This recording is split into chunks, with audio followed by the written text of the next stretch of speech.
네, 마태복음 4장 18절로 22절까지의 말씀입니다.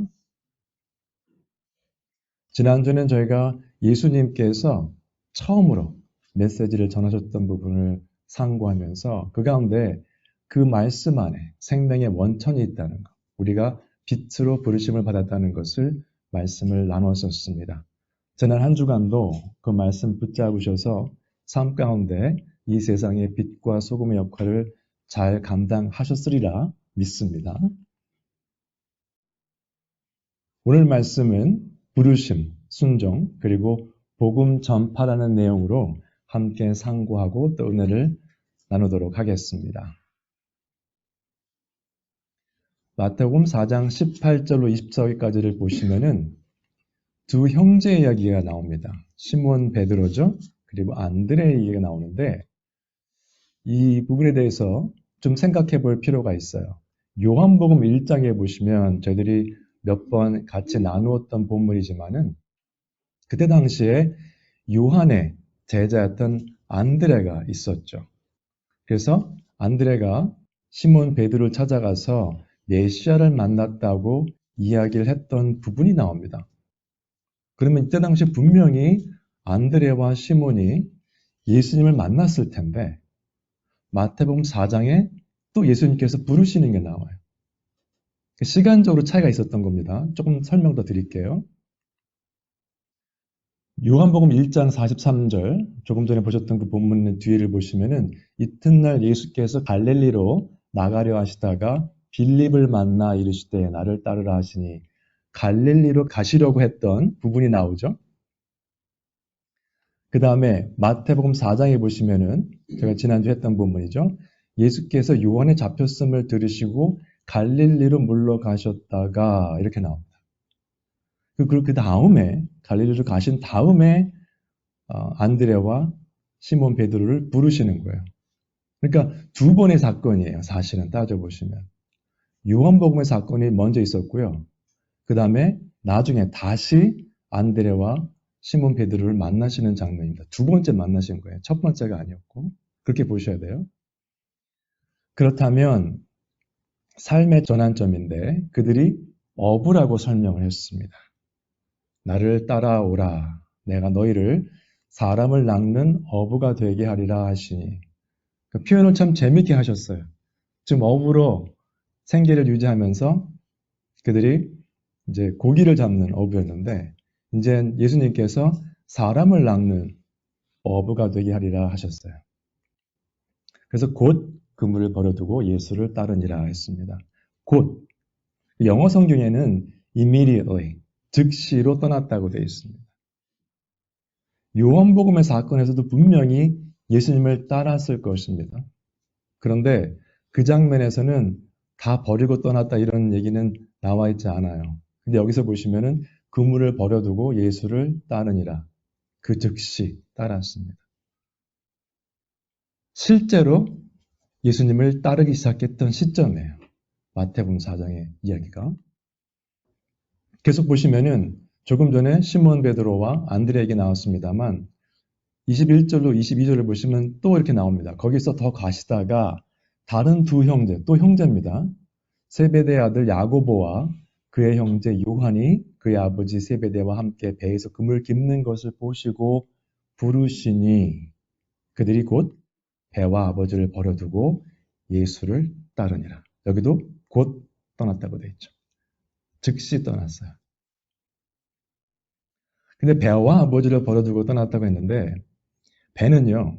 그러니까 이 두 형제가 야고보와 요한이 배를 소유하고 있었던 거죠. 자기 배가 있었던 거죠. 베드로도 배가 있었어요. 누가복음에 보시면은 예수께서 한 배에 오르시니 그 배는 시몬의 배라.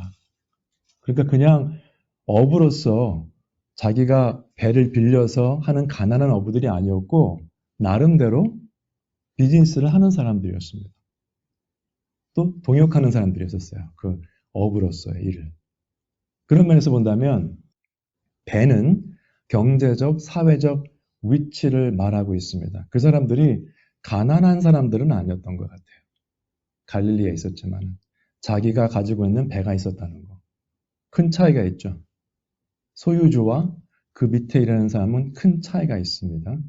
그 다음에 여기서 아버지를 버려두고 했는데 아버지는 그냥 아버지를 내팽개치고 갔다. 그런 뜻이라기보다는 이 세상의 인간관계입니다. 여러분 지금 신앙생활을 20년, 30년 평생 하고 계신데 아직도 세상적인 친구들이 더 많다. 혹은 세상적인 것을 즐기는 사람들과 계속 교제를 하고 있다. 그렇다면 자신의 신앙생활을 돌아보셔야 돼요. 어떻게 물과 기름이 섞일 수가 있습니까? 불가능한 겁니다, 여러분. 안 되는 거예요. 좀 빛과 소금인데 그 빛이 다 없어진 거예요, 어둠 속에. 그럼 빛이 아니죠, 이제. 소금도 맛을 잃으면 소금이 아닙니다, 여러분. 본인의 삶을 한번 돌아보시면 좋겠습니다, 이 장면에서. 그래서 이 경우에 세상에서 성공해가는 어부였어요, 이 사람들은. 어느 정도. 큰 부자는 아니었을지 모르지만, 그런데 하나님께 택함 받은 어부가 되는 순간이었습니다. 완전히 다른 거죠. 같은 사람들인데, 두 집안의 형제들인데, 그들의 모습은 변한 게 없어요. 어부로서의 모습이. 어떤 신학자는 이런 얘기를 했어요. 사도 바울이 쓴 서신서들은 사도 바울이 어떤 사람입니까? 최고의 교육을 받은 사람이었죠. 그때 당시에. 언어에 능통했고 학식이 풍부한 사람이었어요. 사도 바울의 서신서는 굉장히 고급스러운 표현들이 많다고 합니다.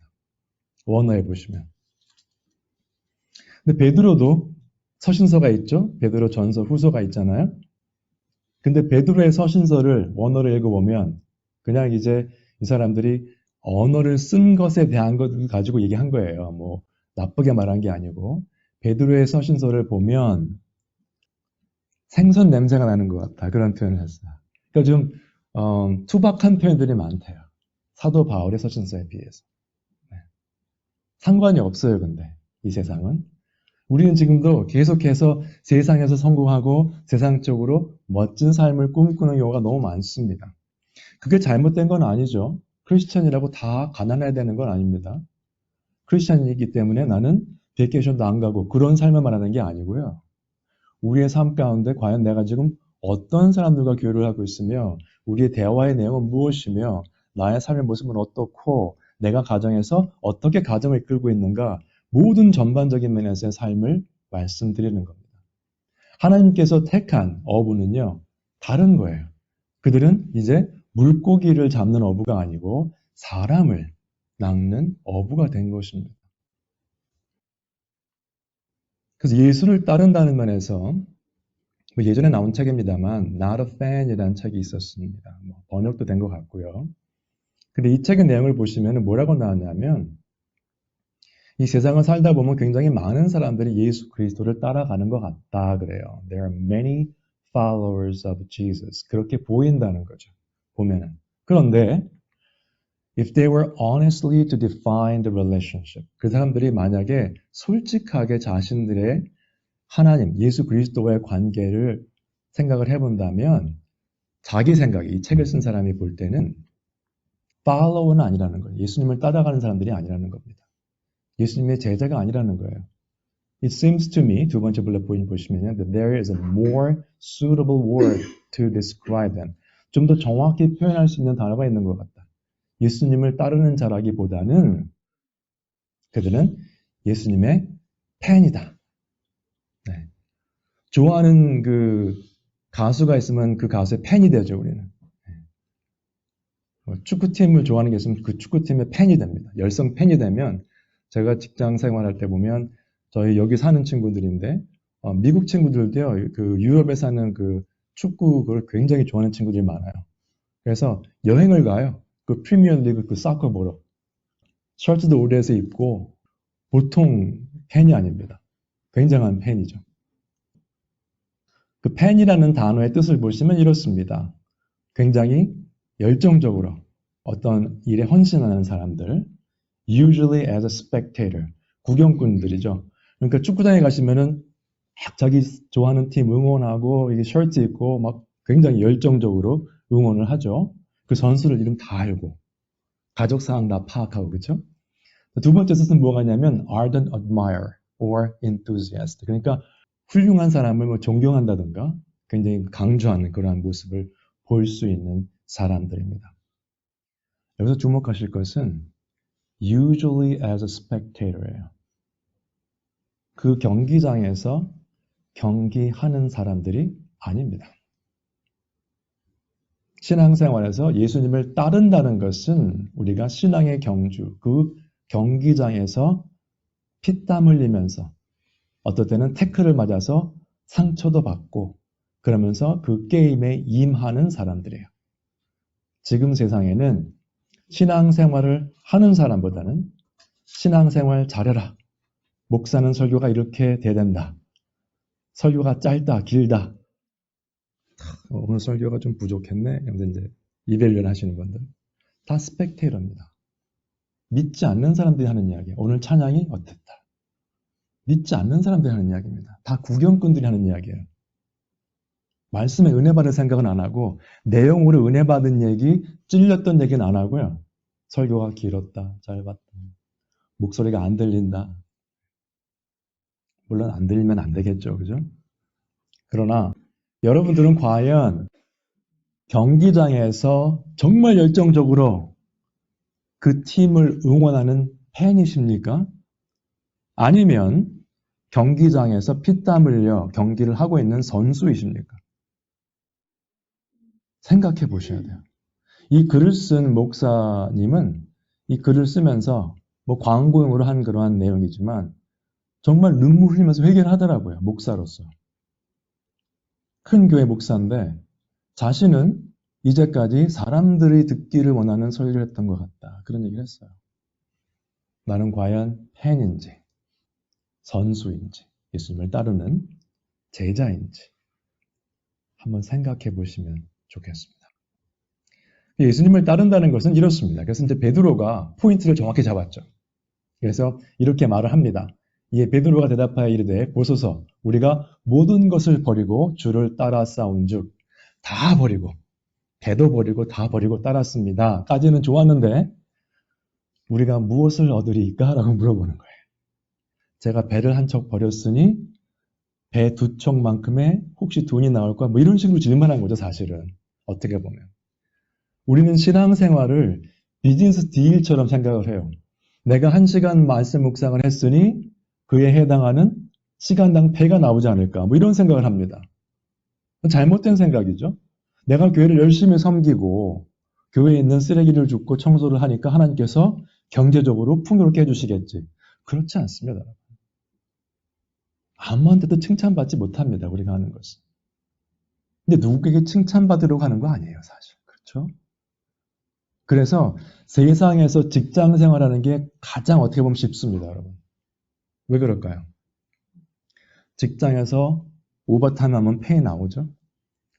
열심히 일하고 잘하면요. 승진합니다. 칭찬받아요. 상도 받고. 가정에서 엄마, 아빠, 자녀로서 역할이 왜 힘듭니까? 아무리 노력을 하고 열심히 가족을 섬겨도 상도 못 받고요. 오버타임 피해도 없습니다. 신앙생활도 마찬가지예요. 근데 그게 힘들다 생각하면 못합니다. 부모가 물론 육체적으로 힘들 수 있어요. 아기 키울 때. 그러나 힘들어서 못하겠다. 그러는 부모는 없습니다. 즐거운 마음으로 아이들이 잘하는 것에 대한 감사한 마음으로 아이들을 키우죠. 신앙생활도 마찬가지예요. 하나님께서 인정해 주시는 오늘 권사님께서 기도하셨지만은 착하고 충성된 종이라는 칭찬을 기대하면서 계속 충성하는 것입니다. 사람들에게 인정받는 것은요. 직장 생활에서는 가능하지만 신앙생활이나 다른 말, 영적인 생활에서는 거의 불가능한 이야기입니다. 누가 여러분 성경 통독하시고 기도 많이 하신다고 칭찬하던가요? 그런 일은 없습니다, 여러분. 그래서 예수님께서 베드로의 질문, 무엇을 얻으리까? 했더니 이제 세상적인 질문에 대해서 영적인 대답을 하셨어요. 내 이름을 위하여 집이나 형제나 자매나 부모나 자식이나 전토를 벌인 자마다 여러 배를 받고 또 영생을 상속하리라. 영생을 받을 것이다. 이렇게 말씀하셨어요. 여러분 여기를 잘못 보시면은 오해하실 것이 형제, 자매, 식구, 친구 다 버리고 내가 가지고 있는 사업하는 배도 버리고 그러면 영생상속한다. 잘못 이것을 설교하게 되면 여러분 그러므로 집안, 전토 다 팔아서 교회에 헌금하십시오. 그런 사람도 있습니다. 잘못된 해석이고요. 이렇게 보셔야 돼요. 그렇다고 해서 베드로가 식구를 다 버리고 그런 식으로 한 게 아닙니다. 마태복음 8장에 보시면은 예수께서 베드로의 집에 들어가서 그의 장모가 열병으로 앓아 누운 것을 보시고 장모님을 섬겼어요. 베드로는 신앙생활 했지만 그의 손을 만지시니 열병이 떠나가고 여인이 일어나서 예수께 수종 들더라. 그러므로 실제적으로 가족을 버려라 그런 뜻은 아닙니다. 그러나 우리 가족 가운데 우리가 수십 년을 같이 이야기를 하여도 우리가 이제 몰라서 가족이 됐을 수도 있어요. 처음에는. 그러나 신앙적인 차이가 있다. 전혀 신앙생활에 관심이 없고 무신론자 같은 삶을 산다 할 때는 조금 이야기가 다릅니다. 그 부분은 나중에 기회가 되면 또 말씀을 나누기를 하고요. 그래서 실제로 가족을 버린다는 뜻은 아니라는 것을 기억하시고 그러나 우리는 이 세상에 살면서 베드로가 질문했던 것처럼 이 세상의 가족만 중요하다고 생각을 합니다. 많은 경우. 지극히 세상적인 생각이고 그것은 신앙인이 아니더라도 다 하는 생각이에요. 아무리 하나님의 존재를 부인하는 사람이라도 자기 가족 귀한 것은 다 알죠. 신앙인이라서 더 가족을 중시 여기는 게 아니라는 말씀입니다. 그것은 세상과 다를 바가 없어요. 요한복음 1장에 보시면 이렇게 나와 있죠.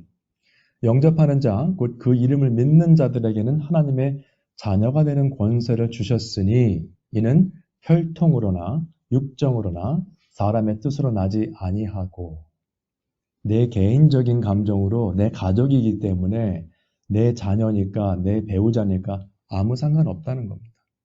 오직 하나님께로부터 난 자들이니라. 개인적으로 하나님께로 난 자들이 가족 가운데 가족의 구성원이면 더할 나위가 없죠. 그러나 하나님께로 난 자가 아니라면 어떻게 하시겠습니까? 말씀드리지만 나중에 시간이 되면 그 부분은 또 성경적으로 한번 다뤄보기로 하겠습니다.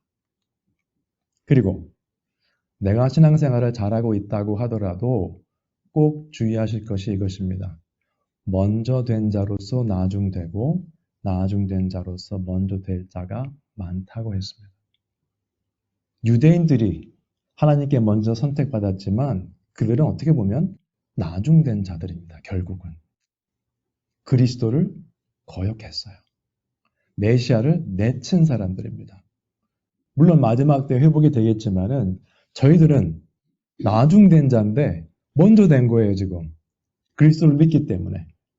하나님의 은혜죠. 세상적으로는 불공평합니다. 왜 나중된 자가 먼저 되지? 이건 아니거든요. 먼저 된 자만 상을 받아야 되는데. 잘 아시는 그 예수님의 비유처럼 새벽에 나와서 일하는 사람이나 나중에 온 셈이나 한 데나리온 같은 액수를 받았던 거 기억하시면 되겠습니다. 먼저 된 사람은 굉장히 컴플레인이 많았죠? 하루 종일 했는데 기억하셔야 돼요. 내가 신학을 했기 때문에 제가 목사기 때문에 여러분보다 잘 될 겁니다. 알 수 없어요. 믿음의 경주는 끝이 없는 겁니다. 예수님 오시는 그날까지 계속 해야 되기 때문에 얼마나 계속해서 우리가 주님을 붙잡고 충성되게 사느냐가 중요한 것이지 내가 예전에 뭐 했는데 아무 소용 없습니다, 여러분. 예수님께서 이 땅에 오신 이유를 생각해 보면 우리가 신앙생활을 어떻게 해야 될지에 대한 이유가 또 분명해집니다. 그렇겠죠. 예수님께서 이 땅에 오신 이유를 알아야 예수님을 따르면서 어떻게 살아야 될지 이것이 100% 100% 우리의 목적이라기보다는 우리의 주된 목적이 이렇게 되겠죠. 예수님께서 오신 목적이 뭐였습니까? 같이 한번 읽으시죠. 시작. 인자가 온 것은 잃어버린 자를 찾아 구원하려 함이니라. 누가복음 15장에 나오는 세 가지 예를 한번 나중에 생각해 보시면은 잃어버렸다는 것은 무엇입니까? 어떤 뜻일까요?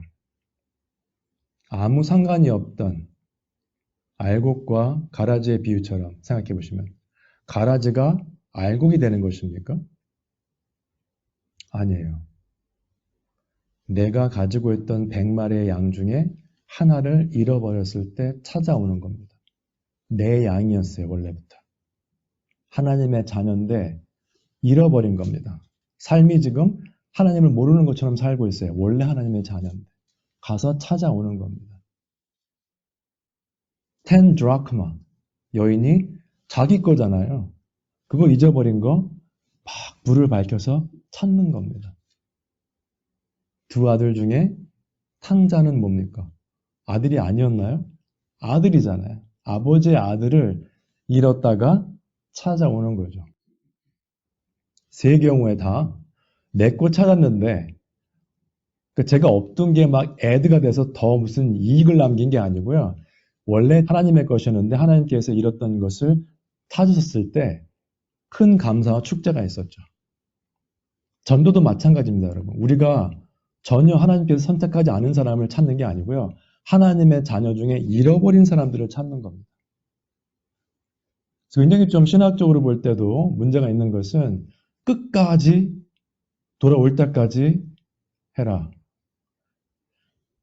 마태복음 13장에 보시면은 나중에 제가 설명을 드릴게요. 13장을 저희가 언제 할지 내년에 언젠가 하겠지만은 다 시기가 있고 때가 있습니다. 영원히 계속해서 끝까지 경우에 따라는 성경적일 수 있지만 이런 경우에 성경적이지 않습니다. 하나님께서 만약에 이스라엘 백성들이 하나님을 거역하는 것을 보시고 영원히 끝까지 계속해서 돌아올 때까지 용서해 주셨으면 광야에서 아무도 죽지 말았어야 됩니다. 그렇죠? 그 죽은 사람들 다 돌아올 때까지 기다리셨어야 돼요. 그렇지 않았습니다. 여러분 그래서 그때를 잘 영적으로 분별하셔야 돼요. 에스겔서에 보시면 이렇게 나와 있습니다. 주 여호와께서 이같이 말씀하셨느니라. 나 곧 내가 하나님께서 내 양을 찾고 찾되 하나님의 양을 찾는 겁니다. 잃어버린 양들이죠. 목자가 양 가운데 있는 날에 양이 흩어졌으면 그때를 찾는 것 같이 내가 내 양을 찾아서 흐리고 캄캄한 날에 그 흩어진 모든 곳에서 그것들을 건져낼지라. 찾아서 구원하신다는 거죠, 하나님께서. 예수님께서 인자가 온 곳은 잃어버린 자를 찾아 구원하려 함이니라. 같은 맥락으로 보셔야 됩니다. 예수님께서 예수님의 양을 찾으시는 거예요. 예수님의 양을 찾아서 건져내시는 겁니다. 그것이 예수님께서 이 땅에 오신 목적이라면 우리의 삶의 목적도 그래야 되겠죠. 오늘 본문에 나왔던 사람들 한번 보겠습니다. 시몬 베드로의 형제 안드레가 어떻게 했습니까? 내가 메시아를 만났다 그리고 시몬을 데리고 예수님께로 갔죠. 요한복음 1장 40절로 42절의 내용입니다. 그 다음에 45절에 보시면 빌립도 그렇게 했죠. 나다나엘을 찾아 이르되 모세가 율법에 기록하였고 여러 선지자가 기록한 그 일을 우리가 만났으니 나사렛 예수니라. 나다나엘의 반응은 좀 냉담했었죠, 처음에는. 그러나 그 반응이 중요한 게 아니고 빌립은 가서 전했습니다. 두 사건을 보시면 어떻습니까? 이 사람들이 예수님을 만난 후에 첫 번째 한 일이에요. 예수님에 대해서 정확히 장황하게 설명할 수 있는 상황이 아니었습니다. 지금 만났어요, 예수님을. 아, 이분이 메시아구나. 그 순간에 돌아서서 어떻게 했죠? 예수님 만났다? 같이 가보자입니다. 제가 이 교회에 오기 전에, 벌써 10년 전 이야기죠. 그 훨씬 전에도 목사님께서 하시는 그런 클래스 같은 데를 제가 많이 선전을 했어요. 제가 하는 건 아니지만은, 전 평신도였고. 저도 친구들을 데리고 와서 들었습니다, 또. 들으라고. 왜 그랬을까요? 말씀이 선포되는 곳에 가자는 거죠. 저희가 주의할 것은 아까도 말씀드렸습니다만 우리가 한다는 생각을 하지 마셔야 돼요. 예수님께서 어떻게 말씀하셨습니까? 너희가 나를 택한 것이 아니요. 내가 너희를 택하여 세웠나니 말씀하셨습니다. 우리가 택함 받은 어부거든요, 지금. 네. 이제는 사람 낚는 어부로 살아야 돼요. 정말 예수 그리스도를 쫓아가는 사람이라면. 진정으로 예수 그리스도를 쫓아가는 예수 그리스도의 제자라면 그렇게 살아야 됩니다. 팬으로서 사는 게 아니라 그리스도의 팬으로서 성경 말씀 들고 다니면서 막 셔츠 막 입고 Jesus, our Lord 그러고 다니는 게 아니라 삶 가운데 변화가 일어나야 되겠죠. 그래서 오늘 본문에 나왔던 사람들은 안드레, 베드로, 야고보, 요한인데요. 이 네 사람들을 보시면은 그냥 갈릴리 지역의 어부들이에요. 조금 자기네들의 배는 있었지만은 그냥 일반적인 사람들이었습니다. 평범한 사회인 기업가였어요. 존 맥카서가 수년 전에 이런 책을 썼습니다. 12 Ordinary Men 해가지고 12명의 평범한 사람들 이런 뜻입니다. Ordinary. 그래서 우리는 평범한 그리스도인입니다. 말씀 전하는 것은 목회자가 하는 것이고 전도 선교는 선교사님들이 하는 것이고 우리는 예배 참석해서 예배 올려드리고 집에 가면 끝. 평범하게 사는 그리스도인입니다. 뒤에 보시면 question mark가 있죠? 이 맞는 말일까요? 존 맥가트가 쓴 저 책의 제목처럼 12 ordinary men, 12명의 평범한 사람들 하니까 우리도 평범하게 사십시오. 그 뜻이 아닙니다. 정말 평범한 사람들을 하나님께서 택하셔서 extraordinary, 엄청난 일을 하신 거예요. 저 사람들이 2000년 전에 예수님의 부활 사건을 보고 완전히 변화되어서 말씀을 전하기 시작해서 오늘날의 크리스천리티가 생긴 겁니다. 정말 별 볼 일 없는 사람들이에요. 오리지널 12을 보시면. 그 중에 한 사람 또 배반했죠. 그 와중에. 나중에 이제 합세한 사도 바울 같은 경우는 조금 세상적으로도 뛰어난 사람이었습니다만 아니에요. 다 평범한 사람들이에요. 예. 저 책에 사도 바울의 이야기는 나오지 않습니다. 오리지널 12만 기록하고 있어요. 그렇다면 여기를 보셔야 되겠습니다. 마지막에 예수님께서 잡혀가시는 장면이거든요. 내가 날마다 성전에 앉아 가르쳤으되 너희가 나를 잡지 아니하였도다. 마태복음 4장에서 예수님께서 제자들을 부르셨죠. 그래서 이제 제자들이 따르기 시작했는데 26장 이 장면까지 예수님은 한순간도 그 제자들과 같이 사역을 안 하신 적이 없어요. 사역은 혼자 하는 게 아닙니다. 예수님께서는 이 사람들이 예수를 다 버리고 도망가는 그 순간까지 함께 하셨어요. 다 부족한 사람들이었지만. 그래서 이제 잡혀가시는 장면에 이렇게 말씀하셨습니다. 선지자들의 글을 이루려 함이니라 하시고요. 그러면 4장부터 26장까지 계속 같이 사역하셨는데 첫 번째 뭡니까? 위에 보시면 성전에 앉아 가르쳤을 때 날마다 가르치셨죠? 말씀에 충실하셨어요. 말씀 사역에.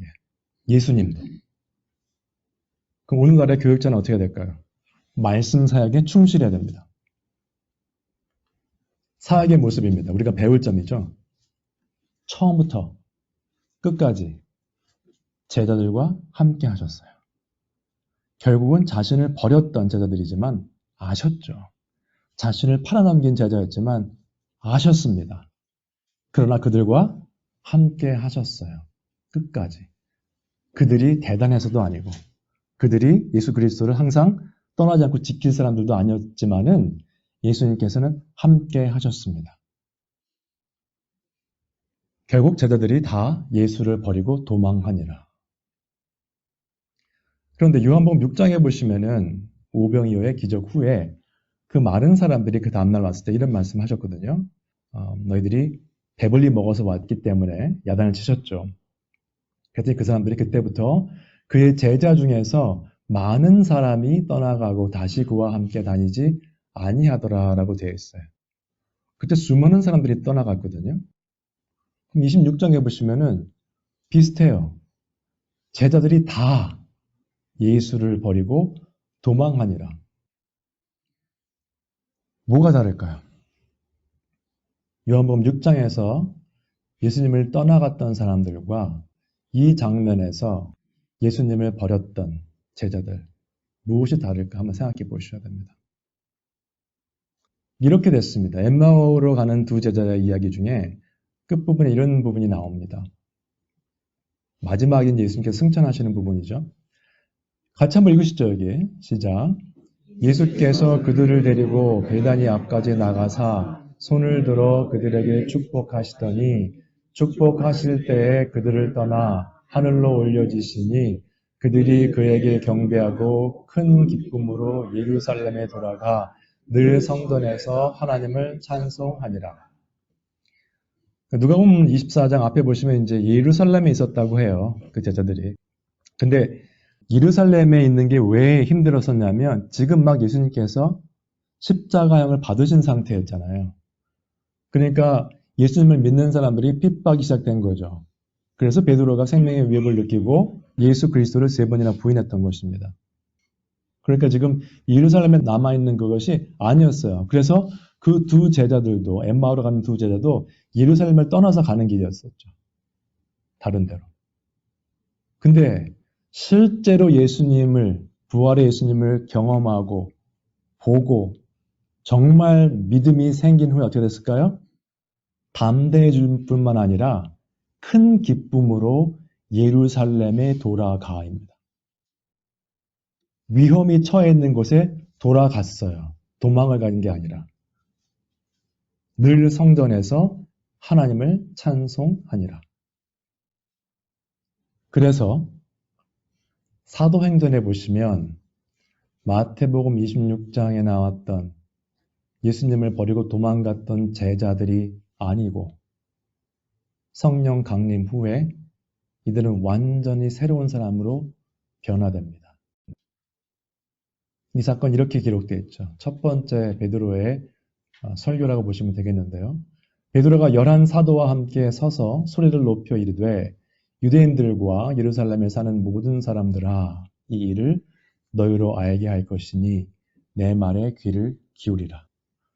당신 예수 믿는 사람입니까? No.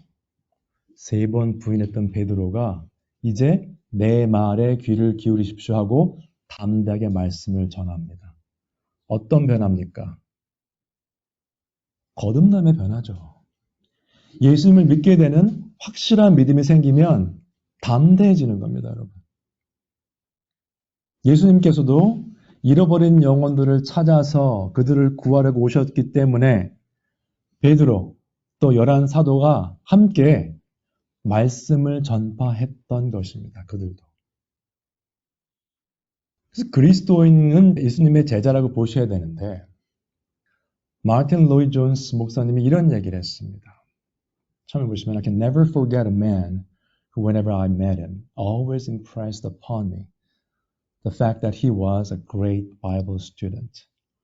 본인이 정말 기억에 남는 사람이 있대요. 만날 때마다 성경을 열심히 공부하는 사람으로 이렇게 보여지는 사람이 있었답니다. I suppose in one sense he was. 아마도 그랬을 것이다. 그러나 his life was unfortunately very far removed from what's described in the New Testament.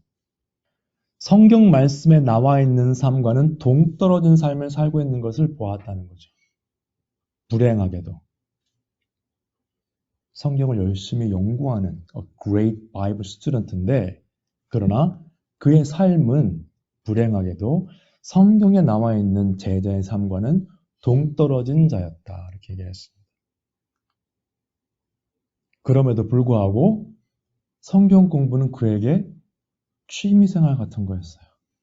너무 좋아하는 거죠. That is the thing of which I am afraid. 그러한 면이 자신은 두려웠다는 겁니다. 이건 여러분 평신도에만 해당되는 게 말씀이 아니에요. 목사들도 마찬가지입니다. 말씀을 전하는 사람 별로 없어요. 요새는 목사들도. 그러나 말씀을 전한다고 하더라도 이거를 취미 활동처럼 하는 사람들이 있다고 합니다. 돈을 버는 수단으로 교인 수를 늘려서 성전도 짓고 얼마나 좋습니까? 큰 사업이죠? 세금도 안 내고, 그죠? 뭐라고 표현했냐면 as people spend their time in analyzing Shakespeare. 셰익스피어죠. 유명한 작가. 그분의 문학을 연구하고 애널라이즈 하는 것처럼 성경도 그렇게 본다는 거죠. 애널라이즈해요. 무슨 뜻입니까?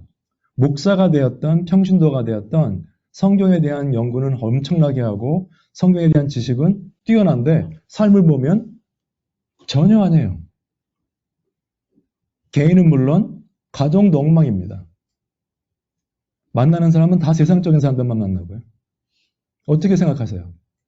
이것을 마틴 로이드 존스 목사님이 63년 전에 이야기한 내용입니다. 1959년에 말씀하셨어요. 지금은 어떨까요? 다시 말씀드릴게요. 목회자, 평신도 상관없어요. 성경 말씀에 뛰어난 사람 찾기도 힘들지만 있다고 하더라도 저런 식으로 자신의 지식과 삶이 동떨어져 있다면 그것은 오히려 정말 신앙생활 하는 사람들에게 두려움만 심어줍니다. 이 사람들 때문에 하나님에 대한 이미지가 나빠지는 거죠. 상상을 해보세요, 여러분. 성경을 가르치고 있는데 제가 여러분들이 저희 가정을 봤더니 엉망진창입니다. 저는 사랑도 없고 가족을 사랑도 하지도 않고 군림하는 그런 사람입니다. 그럼 어떻게 보시겠어요? 제가 하는 말이 와 닿겠습니까? 여러분 사랑하십시오. 저는 사랑은 안 해요. 가족도. 가정 안에서 아이들도 아버지를 존경 안 합니다. 왜? 아버지는 말과 행동이 다르거든요. 그런 목사를 어떻게 믿고 따르시겠어요? 여러분들이 말씀을 전하실 때도 마찬가지예요. 아무리 전도에 열정이 있다 하더라도 그 사람들이 보면 알죠. 이 사람이 지금 성경적으로 인포메이션만 주는 건지 삶이 진짜 변화된 건지 아무런 본인은 변화도 없고 아무런 본인한테 해당이 안 돼요. 나한테만 들으라고 하는 것 같아요. 그럼 그 말씀은 바닥에 떨어집니다. 전달될 수가 없어요. 어떻게 영혼을 울리겠습니까? 하나님의 말씀이지만. 저는 지금 다음 주면은 마태복음 4장 설교를 끝내고 이제 마태복음 5장이 들어갑니다. 그 다음 주부터. 마틴 로이드 존스 목사님의 산상수훈에 관한 책도 보고 있고 여러 가지로 준비를 하고 있는데 원래 산상수훈 5장부터 7장까지를 한 3개월 정도에 끝낼 계획이었는데 조금 길어질 것 같은 느낌이 듭니다. 기도로 준비해 주시면 감사하겠습니다. 그래서 마틴 로이드 존스 목사님이 이제 이건 인용한 말씀이에요. We should never read the Bible except on our knees. 문자 그대로 해석을 하시면 무릎을 꿇지 않고는 말씀을 보면 안 된다. 절대로. 무슨 말인가? 기도하는 마음으로 하나님께 의지하는 마음으로 말씀을 봐야 된다는 뜻이겠죠? 그 다음에 It is the word of God speaking directly to us. 지금 하나님의 말씀이 직접 우리에게 전달되는 것이라는 거죠. 말씀이. 하나님의 음성이 직접 우리에게 오는 거란 말이에요. 말씀이. 그래서 여러분 성경 말씀을 연구하실 때 이렇게 생각하셔야 돼요. 내가 이 성경 말씀의 뜻을 다 이해하겠다. 그래서 이게 무슨 뜻 어려운 부분인데 알아야 되겠다. 뜻을 알고 오케이 답을 알았다. 그게 아니고 내가 말씀을 정복해 가는 게 아니고요. 내가 말씀을 연구하고 묵상함으로 인해서 말씀이 나의 삶을 지배하도록 그렇게 순종하셔야 돼요. 말씀을 깨달으면서 그 앞에 엎드러지셔야 됩니다. 내가 깨달았다가 아닙니다. 완전히 다른 생각이에요. 세미나리나 신학교죠. 어떤 신학자들 많은 경우에 목사님들 마찬가지예요. 말씀을 정복해가는 분들이 많습니다. 말씀에 순종해서 그 말씀을 깨달으면서 더욱더 낮아지는 게 아니라 내가 더 안다는 거예요. 내가 공부를 30년 했는데 이러는 분들이 있어요. 그러니 그 말씀을 전하는 자나 듣는 자의 심령이 전혀 울림이 없죠. 공허한 소리일 뿐입니다. 예수님께서 요한복음 17장에 이렇게 기도하셨습니다. 그들을 진리로 거룩하게 하옵소서. 아버지의 말씀은 진리니이다. 아버지께서 나를 세상에 보내신 것 같이 나도 그들을 세상에 보내었고 또 그들을 위하여 내가 나를 거룩하게 하오니 이는 그들도 진리로 거룩함을 얻게 하려 함이니이다. 하나님의 말씀이 진리죠. 진리로 말씀으로 우리가 거룩해지는 겁니다, 여러분. 내가 비옵는 것은 우리의 역할을 말씀하십니다. 이 사람들만 위함이 아니요. 이 사람들은 직접적으로 예수님의 제자들이었습니다. 그들을 위해서 처음에 기도하셨어요.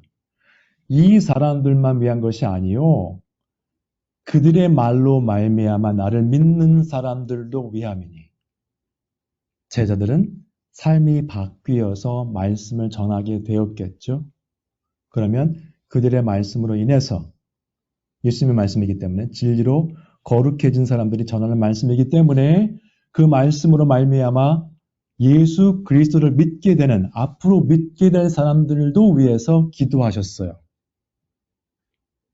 이 세상에 안 믿는 모든 사람을 위해 기도하신 게 아니고 지금 믿고 있는 사람들과 앞으로 믿게 될 사람들을 위해서 기도하셨습니다. 이렇게 요새 기도하면 뭐라고 저 사람들이? 아니다. 세상을 위해서 기도해야 된다. 예수 그리스도의 기도이십니다. 여러분, 그래서 우리가 개인적으로 내가 복음에 대해서 어떻게 생각하고 있나를 상고해 보셔야 돼요. 나는 말씀을 전할 수 있는 기회가 생겼을 때 그 말씀을 전하려고 하는 담대함이 있는가? 아니면 상대방이 분명히 그런 거 무슨 지금 세상 각박한 세상에 무슨 성경 말씀 얘기를 해? 그 반응이 뻔하기 때문에 말을 안 하고 조용히 지나가는가? 생각해 보시기 바랍니다. 오늘 결론의 말씀 함께 읽으시겠습니다. 시작. 내가 복음을 부끄러워하지 아니하노니 이 복음은 모든 믿는 자에게 구원을 주시는 하나님의 능력이 됨이라. 먼저는 유대인에게요, 그리고 헬라인에게로다. 여러분 크리스천으로 사시면서 절대로 복음을 부끄러워하시지 마시기 바랍니다. 어떤 상황에서도 우리는 하나님의 능력이 되시는 복음을 자랑하셔야 돼요. 새로 산 차, 집 자랑하지 마시고 복음을 자랑하시기 바랍니다. 우리 안에 복음이 있다면 세상적으로 조금 부족해도 마음대로 안 풀려도 일이 우리는 감사하고 담대해야 될 것이고 기쁨이 넘쳐야 돼요. 그 엠마누 같은 두 제자들 뿐만 아니라 다른 제자들이 부활하신 예수님을 보고 기쁨이 충만해서 예루살렘에 돌아간 것처럼 우리도 그 예수님의 복음 때문에 삶의 곳곳에서 기쁨이 충만하셔야 되고 그 충만한 기쁨 가운데 복음의 능력을 붙잡으셔서 오늘 기도하신 것처럼 빛과 소금의 역할을 넉넉히 감당하셔서 삶의 매 순간순간마다 하나님께 영광 올려드리시는 우리 모두가 되시기를 주님의 이름으로 축원드립니다.